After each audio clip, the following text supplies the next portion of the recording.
Hello viewers, welcome to our show ultra achievers. నేను మీ చరణ్ పరిమి. ఇప్పటి నుంచి మనం అల్ట్రా అచీవర్స్ అనే ఒక కొత్త ప్రోగ్రామ్కి ఎంటర్ అవుతున్నాం.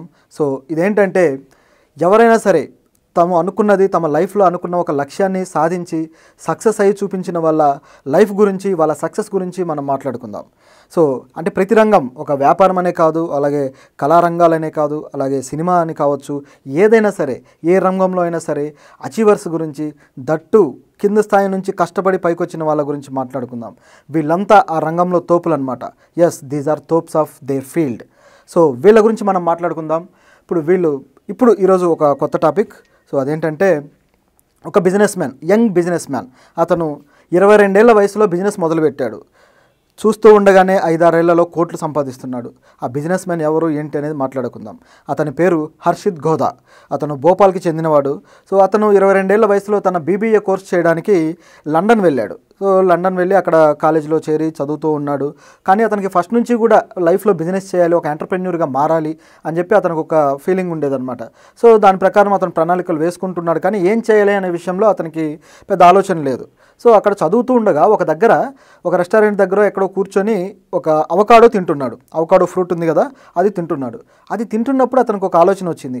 అసలు ఈ ఫ్రూట్ ఎక్కడి నుంచి వచ్చింది, ఎవరు తయారు చేశారు, ఈ దేశంలో ఇది పండుతుందా లేదా అని చెప్పేసి కనుక్కుంటే ఆ ఫ్రూట్ అనేది ఇజ్రాయెల్ నుంచి వస్తుందని అతనికి తెలిసింది. ఇజ్రాయెల్ నుంచే ఎందుకు ఇంపోర్ట్ చేస్తున్నారు అనేది మరో డౌట్.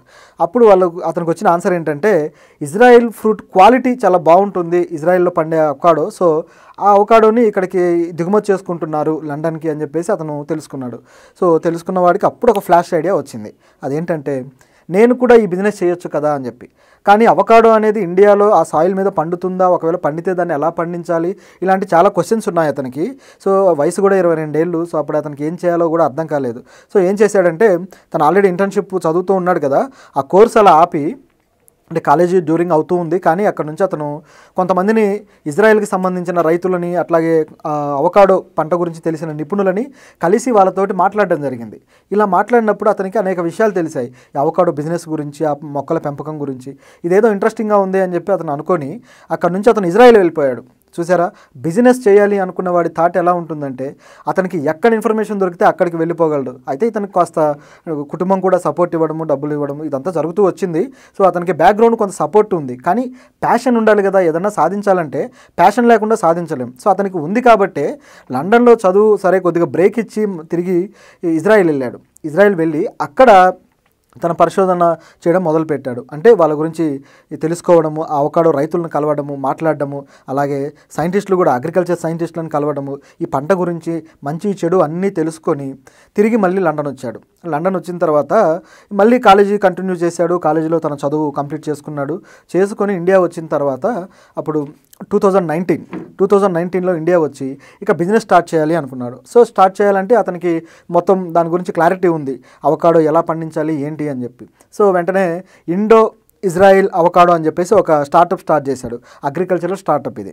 సో ఈ స్టార్టప్ తోటి అతను బిజినెస్ ఏదైతే అనుకున్నాడో ఆ బిజినెస్ ఎస్టాబ్లిష్ చేయడానికి స్కోప్ దొరికింది, పెట్టేశాను అనుకొని ఆనందపడిపోయాడు. కానీ ఇక్కడే కొన్ని సమస్యలు వచ్చాయి. అదేంటంటే, అవకాడో అనేది, ఆ చెట్టు అనేది ఎక్కడి నుంచి వస్తుంది, ఎక్కడి నుంచి తీసుకురావాలి దాన్ని. అతనికి తెలిసింది ఒక మంచి క్వాలిటీ కలిగిన అవకాడో ఫ్రూట్ చెట్టు ఇజ్రాయెల్లో ఉంది. ఇజ్రాయెల్ వెళ్ళి అక్కడ చూసి వచ్చాడు కాబట్టి అతనికి ఉన్న కమ్యూనికేషన్స్ ఉపయోగించుకొని ఇజ్రాయెల్ నుంచి అవకాడో ట్రీస్ని దిగుమతి చేసుకుందామనే ఆలోచన చేశాడు. అవకాడో ట్రీస్ని దిగుమతి చేయడానికి అతనికి ఎంత ఖర్చు అవుతుంది ఏంటనేది మొదట్లో అవగాహన లేదు. ఎప్పుడైతే ప్రాసెస్ మొదలు పెట్టాడో దాదాపు 20,000 మొక్కల్ని అక్కడ నుంచి దిగుమతి చేసుకుందాం అనేది అతని ఆలోచన. అయితే ఇది రవాణా అనేది సాధ్యమయ్యే పని కాదు, ఆ మొక్కలు చాలా పెద్దగా ఉంటాయి, వీటిని ఎలా ఎక్స్పోర్ట్ చేయాలి అనేది ఒక క్వశ్చన్ వచ్చింది. అప్పుడు ఇక షిప్పింగ్ మీద ఆధారపడిపోయి ఏదో రకంగా సో ఆ షిప్పింగ్ చేయించుకోవాల్సిందే అని డిసైడ్ అయ్యాడు. అయితే దీనికి 5-6 రెట్లు ఎక్కువ ఖర్చు అయింది. అతను అనుకున్న దానికి ఇక్కడ అయిన ఖర్చుకి చూసుకుంటే అతనికి దిమ్మ తిరిగిపోయింది. ఇంత ఖర్చు వచ్చిందే ఎలాగబ్బా అనుకున్నాడు. సరే ఇక తప్పలేదు, అతను బిజినెస్ అనుకున్నది చేసి తీరాలని గట్టి పట్టుబట్టాడు. సో దిగాడు అనమాట. అయితే దీనికి పెట్టుబడి కూడా దాదాపు 50 లక్షలు ఖర్చు పెట్టుకున్నాడు. సో ఈ 50 లక్షలతో మొదటగా ఒక 5 ఎకరాల స్థలం కొన్నాడు, పొలం. సో ఆ పొలంలో ఈ అవకాడో పండించాలనేది అతని ఇంటెన్షన్. సో అంటే BBA చదివినవాడు, లండన్లో చదువుకున్నవాడు చివరికి వ్యవసాయం దాకా వచ్చాడు అంటే అతని బిజినెస్కి సంబంధించి అతని ఫోకస్ ఎలా ఉందో చూడండి. సో ఇది మనం గమనించాల్సిన విషయం ఇక్కడ. సో మొత్తానికి తన ల్యాండ్ కొనుక్కొని అవకాడోని తెప్పించాడు. తెప్పించిన తర్వాత ఇంకా వీటిని పండించడం కోసం అతను పెట్టుబడి అయితే స్థలం కొనేశాడు, ఆ పొలం అంతా హైడ్రోసోనిక్ సిస్టమ్ తోటి రెడీ చేసి పెట్టుకున్నాడు. సో ఇన్ని జరిగిన తర్వాత సడన్గా అట్లా అయిపోయేసరికి ఏం అర్థం కాలేదు, ఎట్లా బా అని వెయిట్ చేసి మొత్తానికి ఎప్పుడైతే లాక్డౌన్ తీశారో వెంటనే అతను రియాక్ట్ అయిపోయి అక్కడ నుంచి తెప్పించడం జరిగింది. తెచ్చిన తర్వాత అయితే ఈ మధ్యలో కూడా అనేక సమస్యలు వచ్చాయి, అది వెంటనే రాలేదు. సో ముఖ్యంగా ఈ పర్మిట్ ఏదైతే ఉందో రవాణా చేయడానికి ఎక్స్పోర్ట్ పర్మిట్ కావచ్చు, ఇవన్నీ కూడా లేట్ అవుతూ వచ్చాయి. అయితే ఈ లేట్ అవ్వడం అనేది కరోనా లాక్డౌన్ టైంకి అతనికి కొంత కలిసి వచ్చింది. సో మొత్తానికి లాక్డౌన్ అయిపోగానే అవి తెప్పించడం జరిగింది.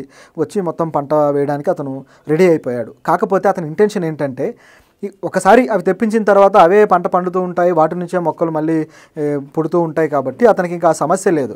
కాకపోతే అతను మరో ఆలోచన ఏం చేశాడంటే తనలాగే మరింతమంది అవకాడో రైతులను తయారు చేయాలనుకున్నాడు.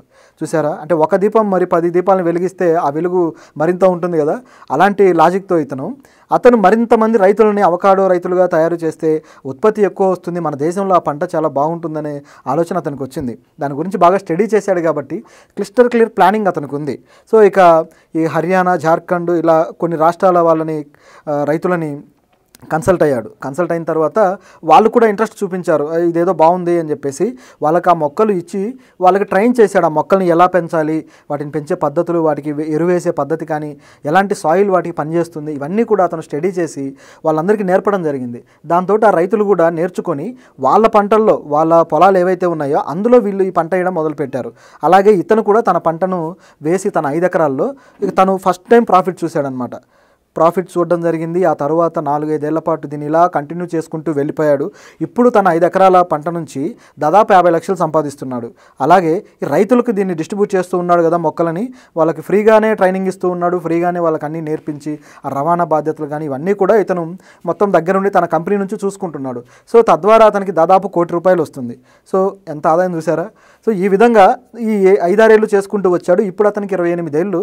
అతని టార్గెట్ ఏంటంటే నెక్స్ట్ భవిష్యత్తులో అంటే ఒక 2-3 ఏళ్ళకి తను 100 కోట్ల బిజినెస్ చేయాలి అనేది అతను టార్గెట్గా పెట్టుకున్నాడు. అయితే 2-3 ఏళ్లలో కనీసం ఒక 10 కోట్లు చేయగలిగితే తర్వాత 100 కోట్లు రీచ్ అవ్వచ్చు అనేది అతను అంచనా. అయితే ఈ 10 కోట్లు చేయాలంటే కూడా తన ఏదైతే పొలం ఉందో ఆ పొలంని 100 ఎకరాలకి విస్తరించాలనే ఆలోచన ఉంది. అలా చేస్తేనే మరి గ్రోత్ కూడా పెరుగుతుంది. అట్లాగే ఇండియా నుంచి కూడా బయట దేశాలకి దీన్ని ఎక్స్పోర్ట్ చేసే ప్లాన్లో ఉన్నాడు. ఆల్రెడీ కొంత జరుగుతుంది, కానీ ఇది విస్తరిస్తే ఇంకా ఎక్కువ జరుగుతుంది అనేది అతని ఆలోచన. సో ఒక చిన్న ఐడియాతోటి, కేవలం అవకాడో ఒక రెస్టారెంట్లో కూర్చొని తింటున్న టైంలో వచ్చిన ఐడియాతోటి ఇంత మంచి బిజినెస్ ఐడియా క్రియేట్ అయింది. కాకపోతే అతని ఫ్యామిలీ కూడా అతనికి సపోర్ట్ చేయడము, అతని చుట్టూ ఉన్న వాళ్ళు అతన్ని నమ్మడం అంత ఈజీ కాదు. ఎక్కడో ఫారిన్లో చదువుకొని వచ్చిన వాడు ఇక్కడ వ్యవసాయం చేస్తానంటే ఎవరైనా నవ్వుతారు, పరువు తీస్తారు. వ్యవసాయం చేయడం ఏంట్రా, మళ్ళీ మట్టిలోకి దిగుతావా అంటారు. నానా విధాలుగా కూడా అవమానించే అవకాశం ఉంది. కానీ అతని కుటుంబం సపోర్ట్ వల్ల దేన్ని కూడా అతను లెక్క చేయకుండా ముందుకెళ్ళాడు. అతని ఫ్యామిలీ కూడా, అది న్యాయవాదుల ఫ్యామిలీ, వాళ్ళంతా కూడా వాళ్ళ ఫాదర్ కావచ్చు వీళ్ళు, సో కొంత ఫైనాన్షియల్గా కొద్దిగా స్టేబుల్గా ఉండటం వల్ల అతన్ని సపోర్ట్ చేయగలిగారు. ఈ విధంగా ఇతను సక్సెస్ సాధించాడు హర్షిత్ గోదా. సో ఇతను భవిష్యత్తులో కూడా అనేక సక్సెస్లు అందుకోవాలని కోరుకుందాం. దీని నుంచి మనం నేర్చుకోవాల్సింది ఏంటంటే స్ఫూర్తి. ఎక్కడ మొదలైంది, ఒక ఐడియా ఎలా స్పార్క్ వస్తుంది, దాన్ని పట్టుకొని బిజినెస్గా అతను ఎలా మార్చుకున్నాడు, దానికి అతను కంటిన్యూగా ఎలా వర్క్ చేశాడు, ఇబ్బంది వచ్చినా సరే కరోనా టైం కావచ్చు, పర్మిట్ లేట్ అవ్వడం కావచ్చు, ఎలా తట్టుకొని నిలబడ్డాడు, దీని నుంచి పాఠాలు నేర్చుకుంటే జీవితంలో సక్సెస్ అవుతాం.